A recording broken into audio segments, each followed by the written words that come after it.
conflictos más agudos de la novela, primero propongo entonces una reflexión sobre el título, su traducción y los fragmentos en los que aparece en el texto.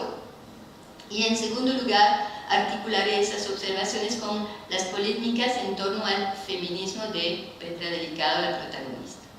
Entonces, como dije, mi hipótesis es que en esos nudos se manifiestan con mayor intensidad los conflictos entre el archivo mainstream, ¿no?, y el contraarchivo feminista. Título. Entonces, Nido Vacío fue traducido al francés por Olivia Nitton y Joanna Dausenberg, y la novela fue publicada por las ediciones Payot y Rivage en 2010. En francés, la novela se titula Un vide à la place du cœur.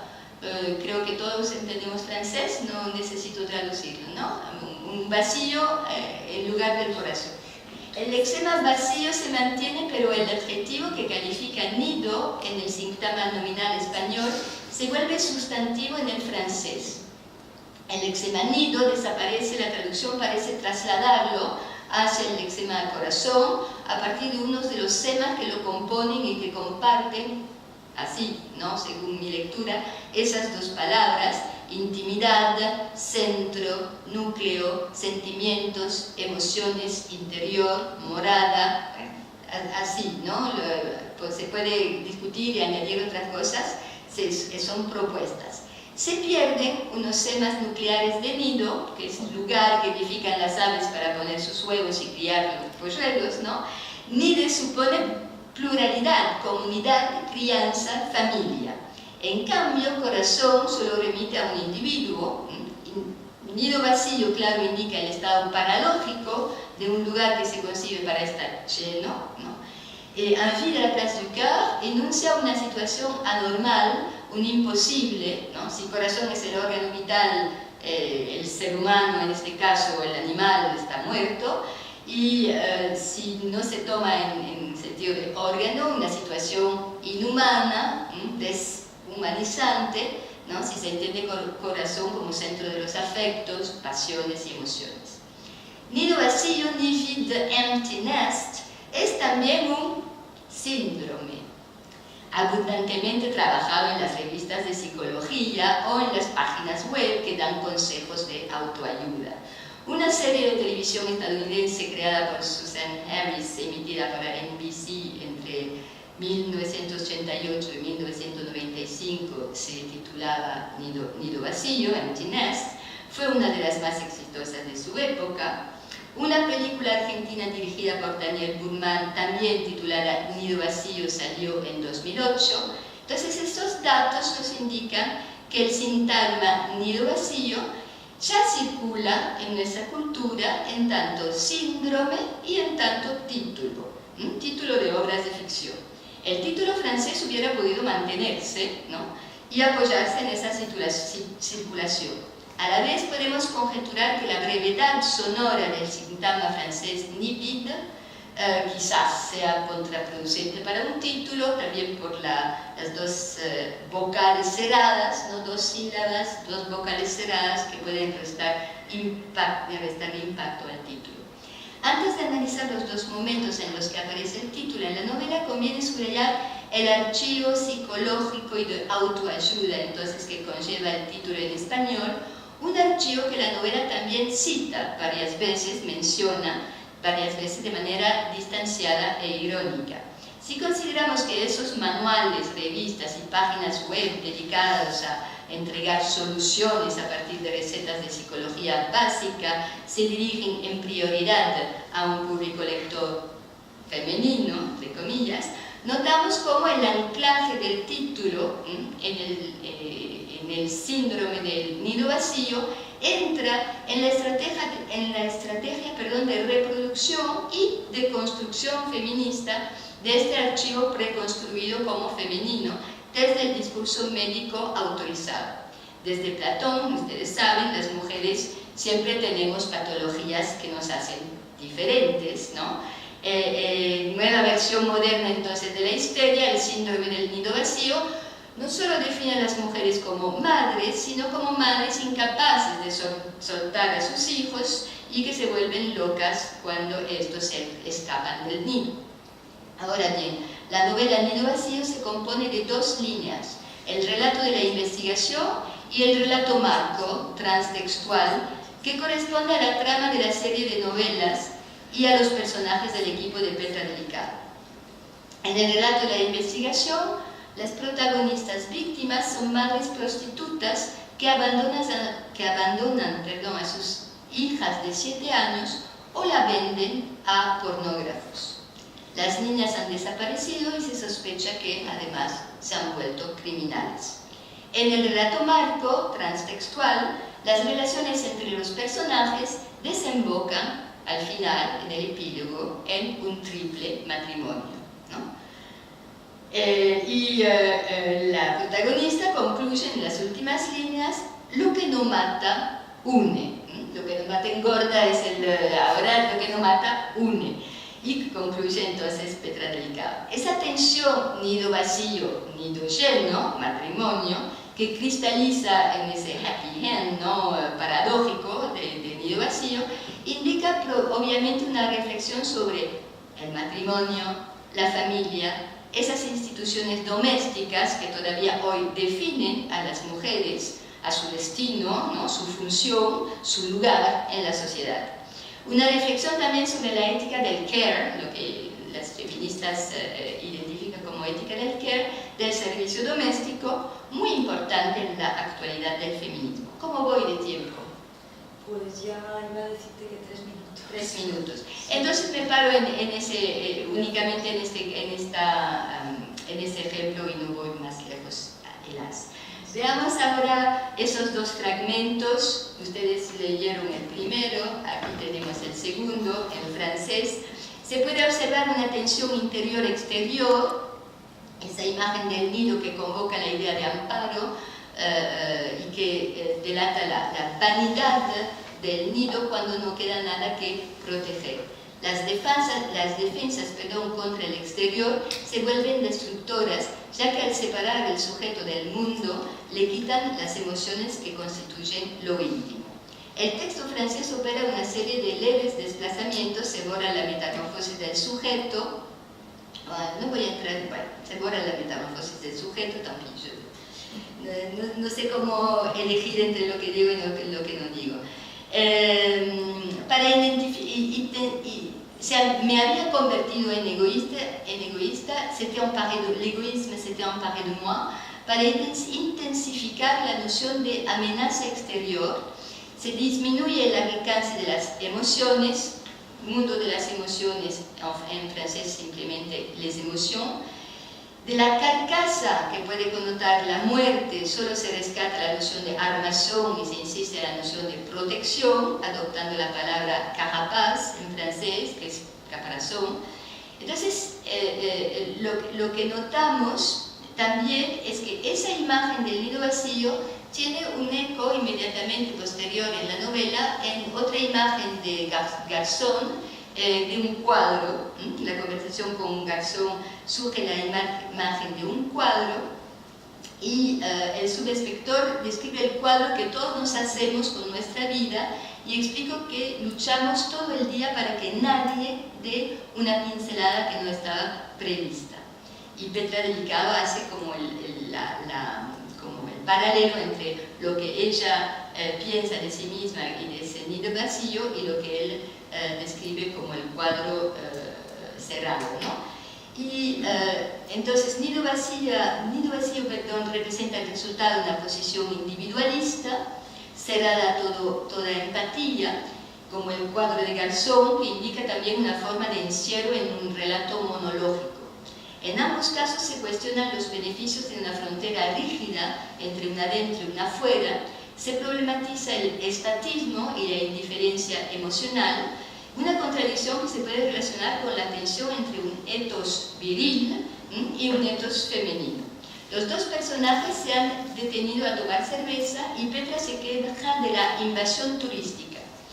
Recordemos también que las víctimas de los crímenes son inmigrantes clandestinas rumanas, víctimas de la trata. Entonces la cuestión de la apertura, de los límites, de las fronteras, de la fortaleza que uno edifica, abraza un amplio abanico de problemáticas actuales Y en la novela, precisamente, se vincula con lo que Jules Falquet nombra las mujeres de servicio, ¿no? Mujeres migrantes, voluntarias o no, en el caso de la trata, que llegan para asumir los servicios sexuales y domésticos que exigen nuestras sociedades, en las que las mujeres más acomodadas, profesionales, necesitan un relevo en este tipo de actividades. El segundo ejemplo,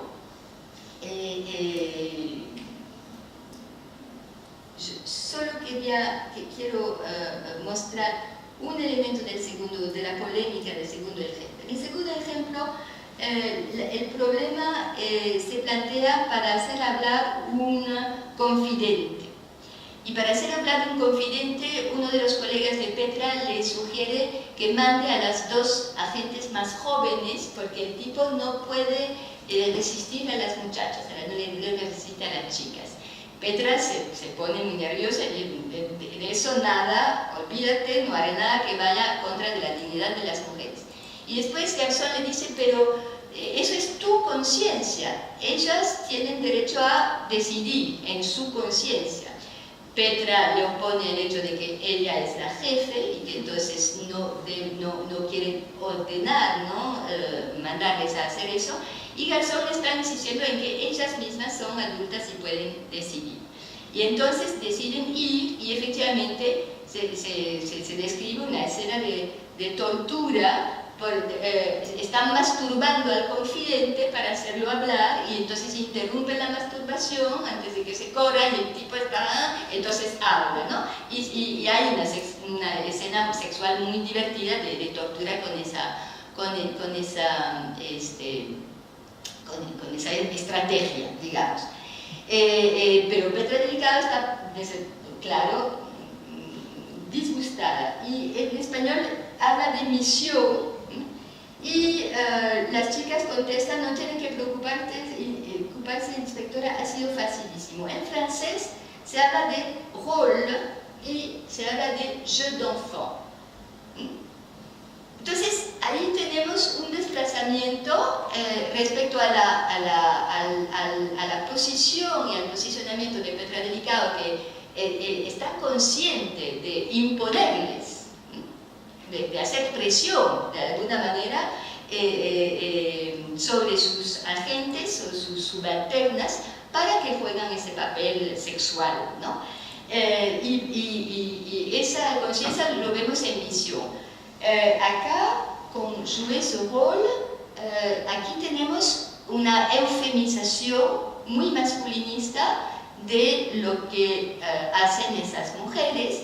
Y lo terrible es que facilísimo se traduce por jeu d'enfant, y jeu d'enfant, claro, funciona muy bien en francés para una empresa fácil, pero lo terrible es que es un jeu d'enfant que se juega con un pornógrafo pedófilo, un proxeneta pornógrafo pedófilo.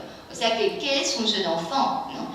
Y ahí tenemos toda una red, una concatenación que asocia a Petra Delicado con ese tipo, o sea, que plantea el problema de la complicidad en la cual estamos con estos jeux d'enfant, esos juegos sexuales, cuando eufemizamos efectivamente la sexualización de las mujeres, de las niñas, de las chicas, etc., ¿no? Y ahí tenemos, no tengo tiempo, me detengo, pero tenemos una buenísima demostración, digamos, de lo que puede, cómo puede funcionar un discurso feminista en una novela negra. Gracias. Muchas gracias.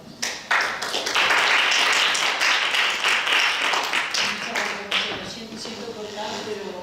No, ya estamos muy tarde.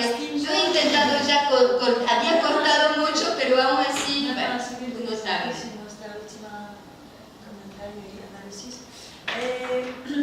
Pues a ver, sin más demora, vamos a escuchar a Cristina Vasco. Es profesora titular en la Universidad de Paris 3, Sorbonne Nouvelle. Es especialista de teatro latinoamericano, pero también eres traductora de literatura y de teatro. Has traducido al francés las obras de Angélica Líder, Rodrigo García, Romina Paula. Y nos vas a hablar esta tarde de la recepción de Angélica Líder en Francia.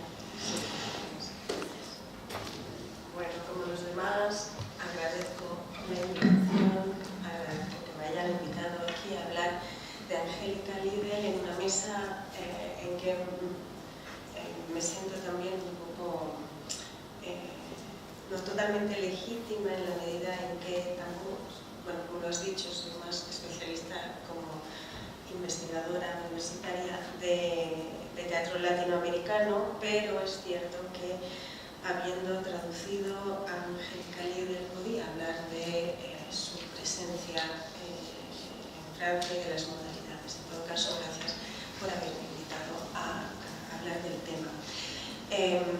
La ponencia se titula La recepción de Angélica Líder en Francia y casi diría yo que, pensándolo bien, más legítimo sería un título como La recepción de Francia por Angélica Líder. Vamos a ver, hace unos días, fue el pasado 15 de noviembre, ella recibió las insignias de Caballero de las Orden, de la Orden de las Artes y las Letras, Chevalier de l'Ordre et des Lettres, que es una distinción que otorga el Ministerio de Cultura francés, y una orden que, según reza el decreto que la fundó en el 57, dice que esta orden cet ordre est destiné à récompenser les personnes qui se sont distinguées par leur création dans le domaine artistique ou littéraire, par la contribution au rayonnement qu'elles ont apporté au rayonnement des arts et des lettres en France et dans le monde. Seguro me he equivocado copiando porque dos veces rayonnement, no sé si el decreto dice esto. Bueno, o sea, es interesante ver también cómo ella ha recibido esta distinción, y citaré para ilustrarlo las palabras que ella ha utilizado, que son en los que ha hablado de varios años donde, dice ella, al recibir las insignias, 5 años donde he intentado introducir los sudores del alma teresiana en el corazón mismo del racionalismo, y ha hablado de estoy buscando la cita, no sé qué es aquí. Habla de una historia de amor, perdón, aquí la he encontrado, de una historia de amor, pero, la cito, con toda la complejidad, todas las espinas y las contradicciones del amor, como escribe entonces en este discurso del 15 de noviembre. Entonces, para ver un poco en qué pudo resultar, o sea, en qué pudo consistir esta relación, quería recordar 2 o 3 detalles. Primero, el hecho de que Angélica Líder ha sido recibida en Francia como escritora, directora y actriz. Como escritora, ya que gran parte de sus obras, sobre todo las que se han representado en Francia, han sido traducidas al francés y publicadas por 2 editoriales que son Les Editions Théâtrales o, con más regularidad últimamente, Les Solitaires Domestiques.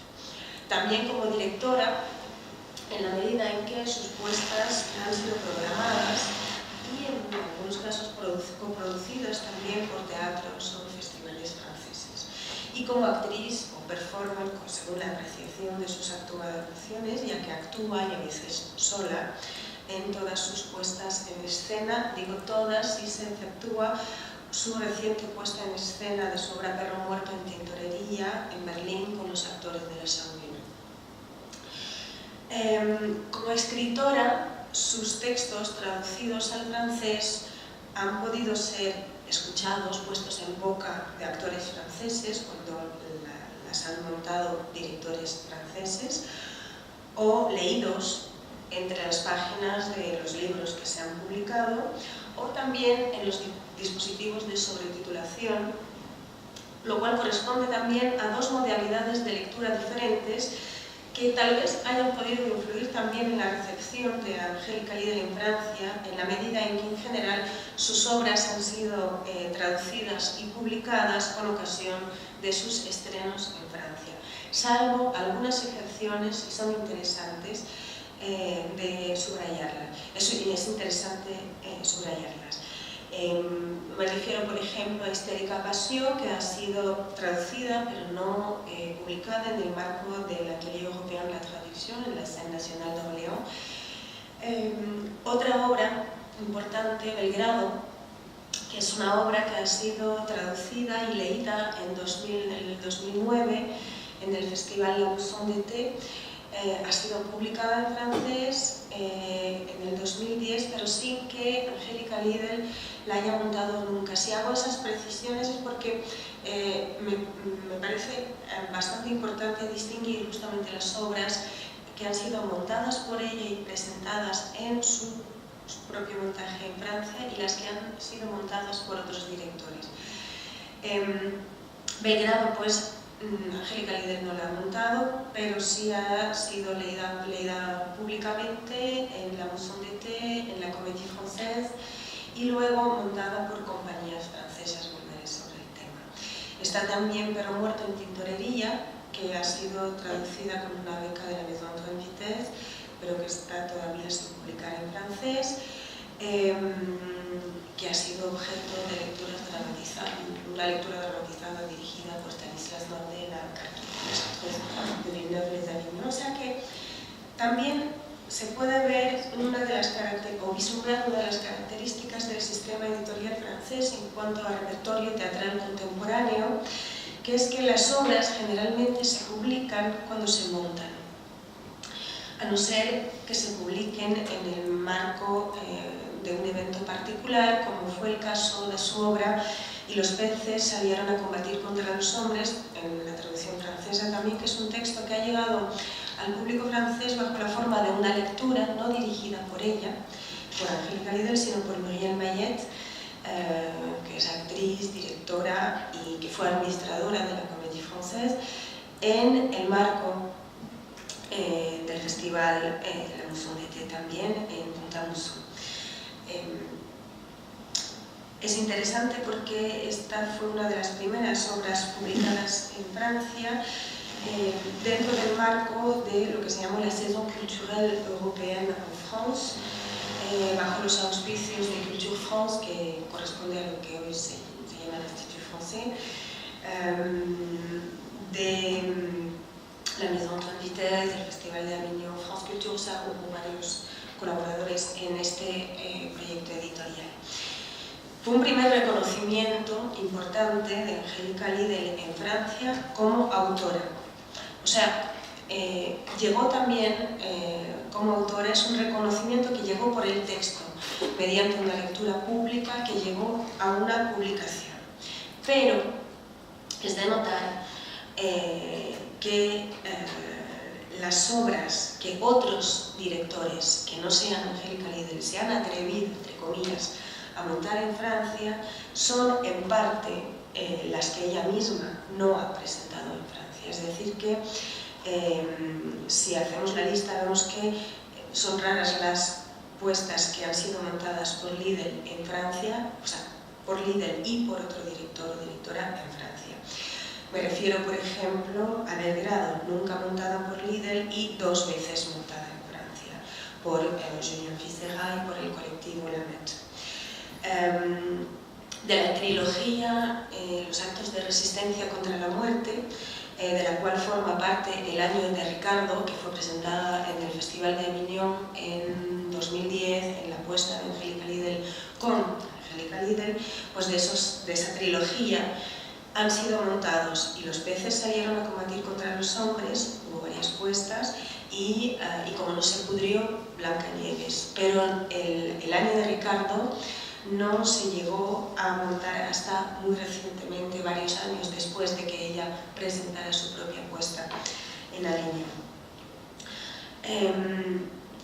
Hay algunas excepciones también que son en parte adaptaciones o utilización de fragmentos del texto de la obra. Por ejemplo, hubo, es cierto, una puesta o dos puestas de Maldito sea el hombre que confía en el hombre, un José de alfabetización. Volveré sobre este título, ya que estamos hablando de títulos, que es un título bilingüe. Sino la compañía Mascantet, recientemente montó El año de Ricardo, pero varios años después el montaje, la presentación en Francia del montaje de Lidl, y después de haber montado ya y los peces salieron a combatir contra los hombres. Y de la Casa de la Fuerza, que fue el gran evento que, mediante el cual se llegó a conocer en Francia, ya que la obra se presentó en el Festival de Avignon en el 2010, la Casa de la Fuerza ha sido puesta en escena, pero más bien en versiones o adaptaciones. Por ejemplo, Guy Alusry en el 2013 presentó una versión que se titula Aimé si fort. Otra compañía en el 2017 hizo una versión de la Casa de la Fuerza titulada Paulina. O sea, son versiones o adaptaciones. También el Teatro Departamental de la Réunion utilizaron un monólogo de Todo el cielo sobre la tierra, el síndrome de Wendy. Y hay otro caso particular también, que es la obra montada por Hubert Collat, Une mouette et autres cas d'espèces, donde él encargó varios textos a varios autores, entre los cuales a Angélica Lidl, sobre la gaviota. O sea, ella escribió un texto titulado La gaviota, que es un texto utilizado en esta obra Une mouette et autres cas d'espèces. O sea, un texto de encargo, varias lecturas públicas, 4 textos de lecturas públicas, 5 obras montadas con varios montajes, 3 adaptaciones, es a la vez mucho y poco en comparación con la producción escrita de Lidl. A tal punto que nos podríamos preguntar si incluso los performances y la presencia escénica de Lidl como directora y actriz no ha impedido por momentos que se montara más la Lidl escritora, si algunos directores no se han atrevido tal vez a montar algunos textos después de ella. Y efectivamente las puestas en escena de textos de Lidl que mayor eco crítico han tenido en Francia son las que ella misma ha montado y llevado en versión sobretitulada a los escenarios franceses. Y tal vez esté ahí una de las contradicciones del amor, si voy a citarla, que he evocado anteriormente, y si vemos un poco los titulares de la prensa francesa, pues podemos tener una idea de la evolución crítica, de la evolución de la recepción crítica de Angélica Lidl en Francia. Voy a citar algunos títulos que van desde La Casa de la Fuerza y El año de Ricardo en el 2010, que son como las dos obras que fueron impactantes y que tuvieron un eco en la prensa muy importante, hasta la última obra, no su última obra, pero sí la última que se presentó en este mismo festival, el Festival de Avignon, el año pasado, que fue que haré yo con esta espada. Algunos titulares del 2010. Los saco de periódicos como Le Monde, Libération, Le Figaro, Télérama, o sea,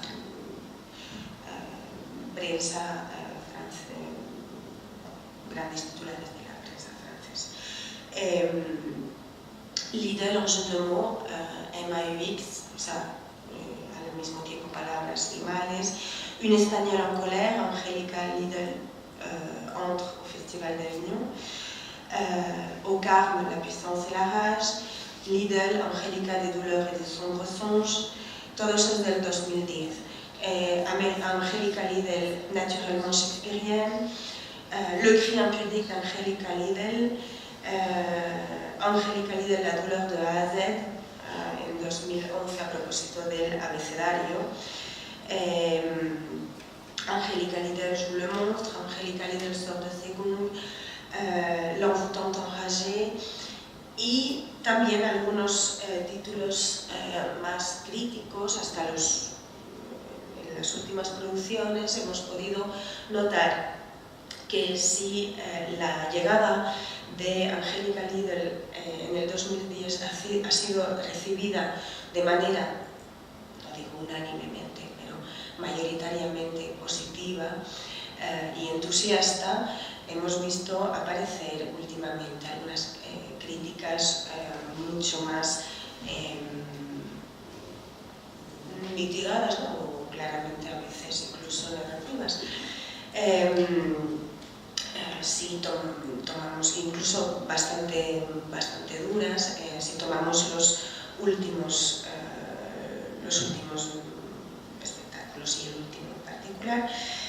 Entonces, si miramos todos esos títulos, no sé, por ejemplo, un artículo en Le Point que hablaba de provocación y de trash, pero hablando ya de provocación gratuita, etcétera, lo que no se decía al principio. Bueno,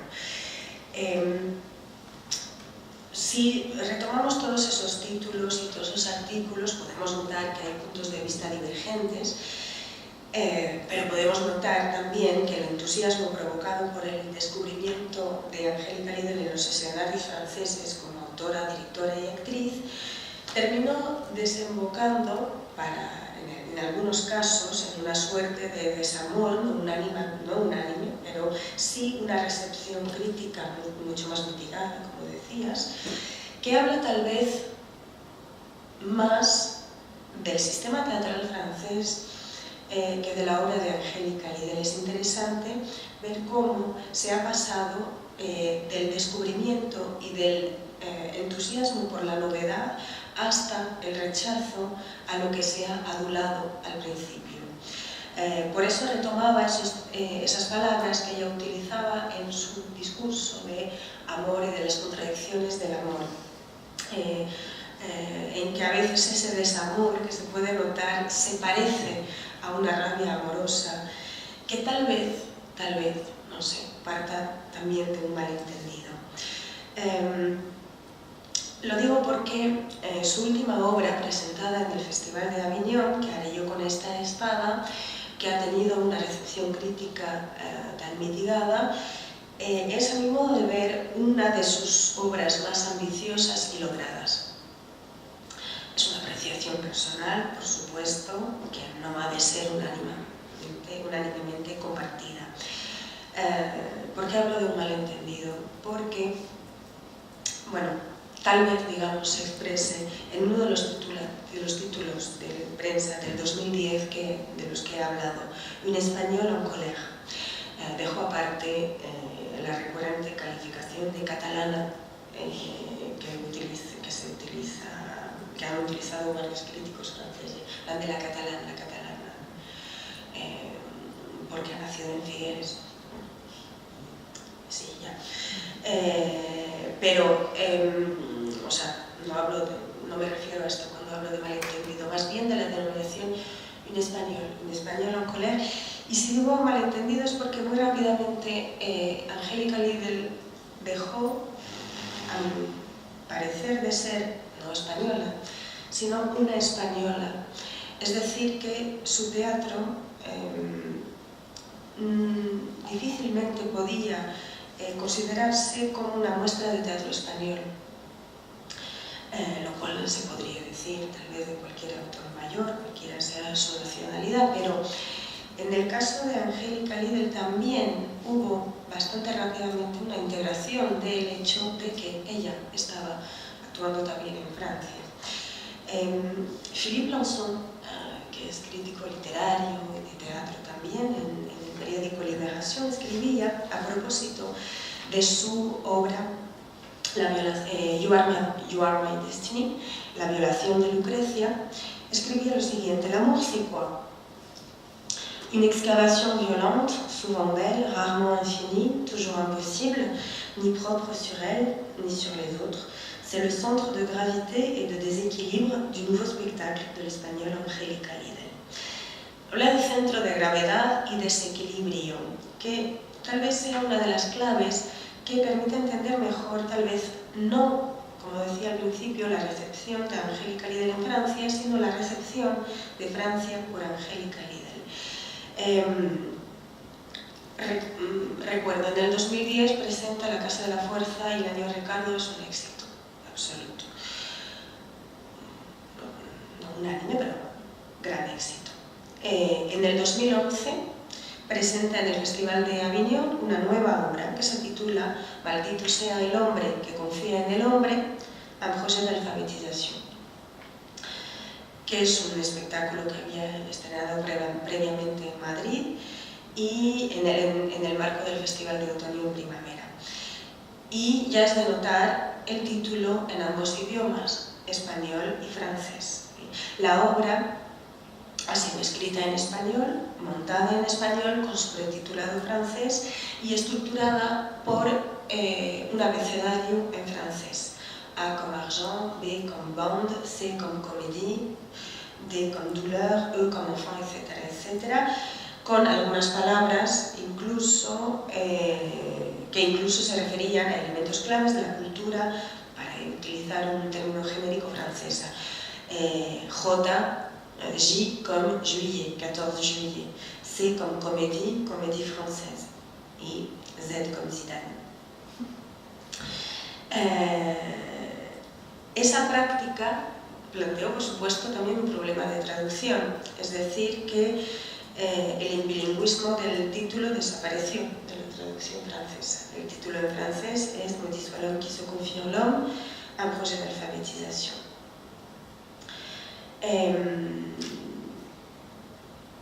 Una falta,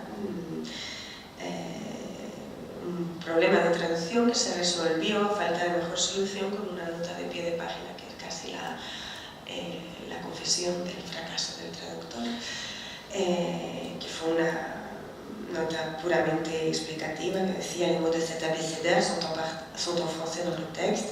Le titre original de la pièce est quant à lui rédigé en deux langues. Une première partie en espagnol est empruntée au livre de Jérémie, Maudit soit l'homme qui se confie en l'homme. La seconde, un projet d'alphabétisation, figure en français dans l'original.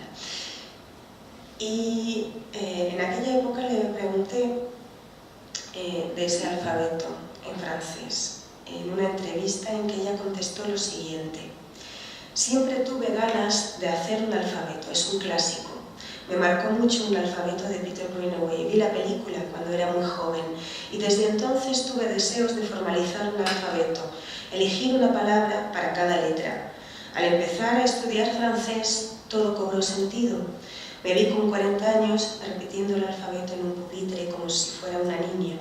Mi vida era una mierda, todo había saltado en pedazos, tenía ganas de quemar el mundo y sin embargo tenía delante de mí una hojita con dibujitos infantiles y repetía: mon pantalón rouge. Era una paradoja asombrosa esa contradicción entre el pensamiento y el aprendizaje de una lengua mediante frases tan inocentes. Es una entrevista que se tengo que pasar. A concluir. Vale. Pues nada, sí, no, puedo concluir sin problema. Lo que quería decir es que en el caso de la recepción de Angélica, o sea, hablar de la recepción de Angélica Lidl es complejo en la medida en que también la presencia de Angélica Lidl en Francia ha modificado su propio teatro, creo. O sea, ahí estoy en una cuestión de interpretación, pero es verdad que si tomamos en cuenta, si vemos sus textos, podemos identificar algunas citas, Houellebecq, Quignard. En el último espectáculo que haré yo con esta espada, el primer acto se abre con una cita de Sioran, sacada de La France, donde habla de la France, le pays de la perfección. No voy a tocar la cita porque no tendría sentido, pero sí es una obra que también habla de una situación que ocurrió en Francia, que son los atentados del 2015, del 13 de noviembre de 2015, el Bataclan. Bueno, me voy a saltar todo esto, pero quería decir que tal vez Angélica Lidl sencillamente no esté donde se le espera. Esa española llena de ira presentó Todo el cielo sobre la tierra, donde hablaba de Peter Pan, de la matanza de la isla de Utoya en Noruega, de rechazo de la maternidad. En Big Bang Yu hablaba de China, de ping pong y de Mao. En ¿Qué haré yo con esta espada? Hablaba de Francia, de Japón, de amor, de atentados. O sea que es una mujer también al margen, tal vez, de lo que se espera de la hispanidad, de la cual se creyó tal vez que era portadora cuando llegó a Francia. Y concluiré citando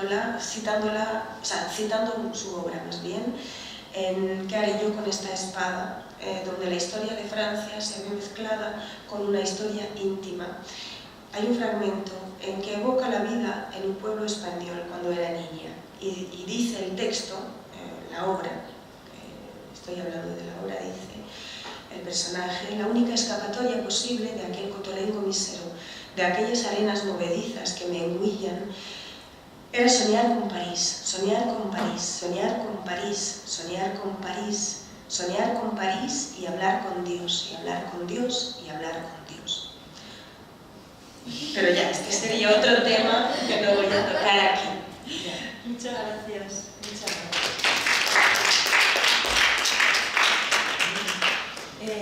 Lo único, Nines, tengo un pequeño problema porque tengo que ir a buscar a Claudine a las 7.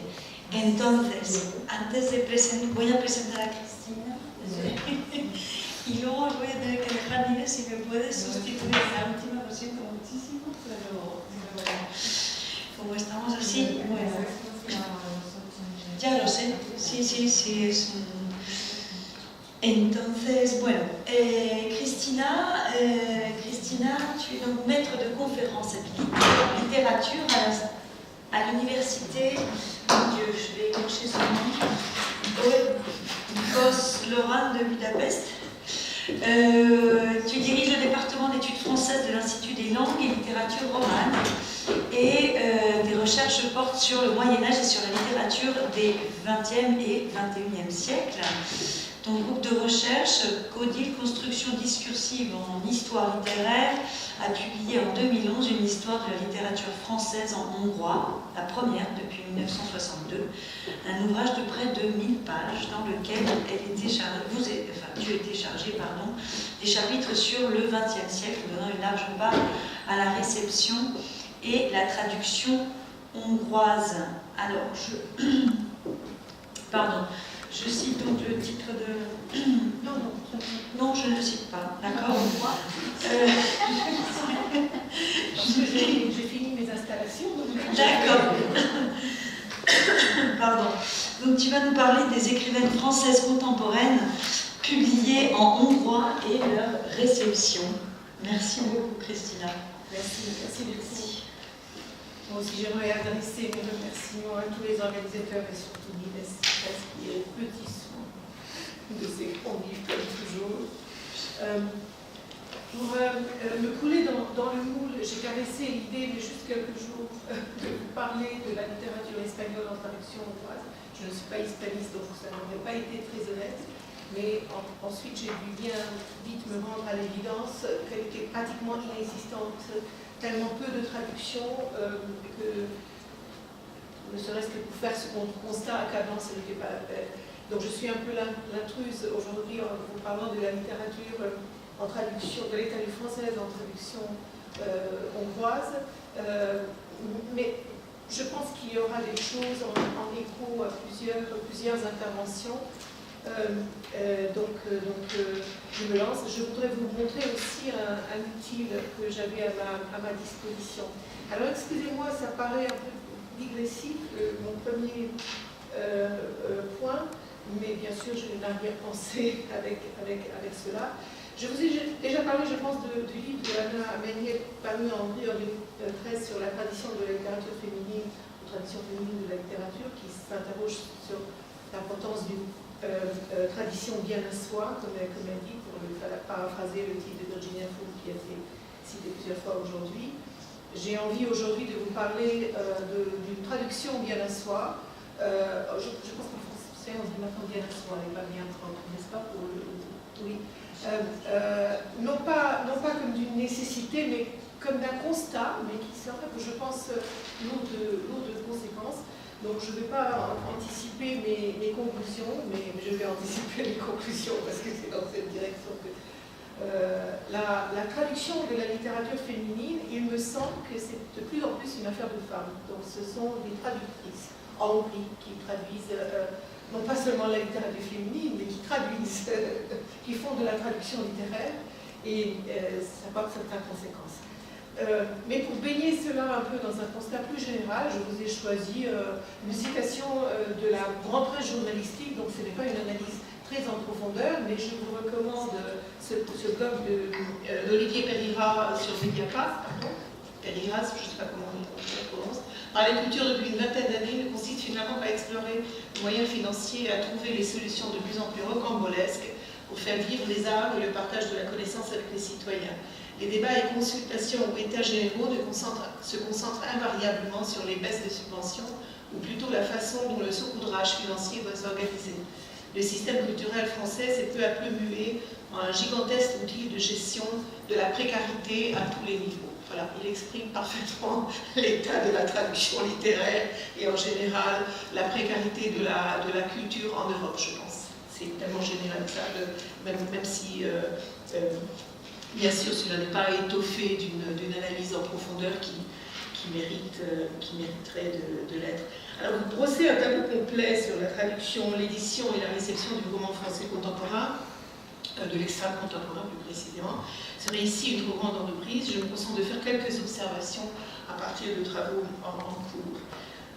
Premier constat, depuis 1989, très peu d'écrivaines françaises ont été traduites, un peu plus l'espagnol, même en comparaison à la maigre production en général. J'ai eu à ma disposition un outil que je vais essayer de vous montrer. Voilà, c'est Tradops, c'est l'observatoire de la traduction uniquement pour la littérature française. Donc on est assez daté. Donc cet observatoire qui ne fonctionne pas aujourd'hui, mais qui a fonctionné jusqu'en 2016, donc ça veut dire que l'année 2015 a été encore dépouillée, contient toutes les traductions. Donc par exemple, je mets Cavada, et théoriquement, j'ai tout ce qui est Cavada. Voilà. Donc je me suis basée sur cet observatoire pour faire cette présentation.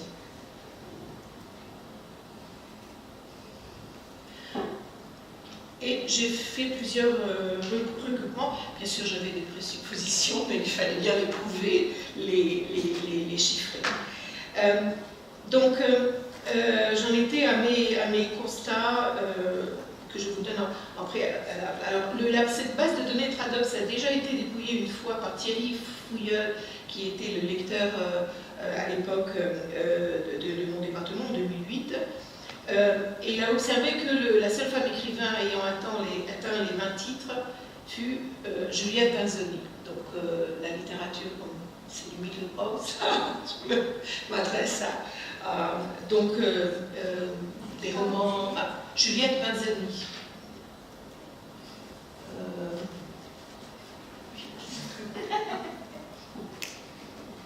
Juliette Benzoni. Voilà, ça montre votre bon goût. C'est la grande dame du roman historique. Elle était très très populaire aux États-Unis surpositionnée d'ailleurs. Et donc vous voyez donc le palmarès, et c'est la seule femme dans ceux qui ont été, non pas traduits, parce que 20, ça ne veut pas dire ici 20 titres, mais 20 parutions, avec, voilà. Donc, de cette même littérature, la dernière décennie a vu fleurir en Hongrie les traductions de Anna Gabada, par exemple. Je vais ensuite voir un peu en détail. Alors, il y a une surreprésentation, bien sûr, du milieu dans la traduction, mais également surreprésenté dans la réception hongroise en traduction de la littérature française, les romans de la littérature francophone. Et ça, c'est ce qu'on appelle francophone, et tout particulièrement d'auteurs francophones translingues. Donc ça veut dire la catégorie des auteurs qui ont appris le français dans leur âge adulte, et non pas, par exemple, parce qu'ils sont originaires du Maghreb. Et ceci non sans lien avec leur origine, car Hector Bianchuti, par exemple, n'est pas traduit et édité, tandis que les auteurs originaires des pays, on disait, de l'Est, ont plus de chancellettes, ceci pour des raisons référentielles, sans doute. Et autre raison qui reste présager des espoirs de vente en Hongrie, parce que le contexte diégétique situe le récit en Hongrie. Et j'aimerais analyser ce phénomène un peu plus tard. Alors même lorsque cette référence est quelque peu trompeuse, car selon moi, il est complètement erroné, par exemple, de voir dans la petite ville de la zone frontalière du Grand Cahier de Agota Christophe une représentation de sa ville natale et de son propre passage à l'ouest. D'ailleurs, je pense que le succès éditorial et critique de Christophe est justement dû à l'universalité de ses propos. Et cette identification à la Hongrie et même une certaine volonté d'appropriation sont certes compréhensibles et pas toujours justifiées, mais c'était ici qu'une parenthèse. Troisièmement, à la consultation de la base de données, nous pouvons observer que les prix littéraires, bien sûr aussi, sont un argument majeur lors de la sélection des œuvres à lire. Donc, il s'agit d'une sélection de la sélection. Tous les aléas de cette sélection de la sélection.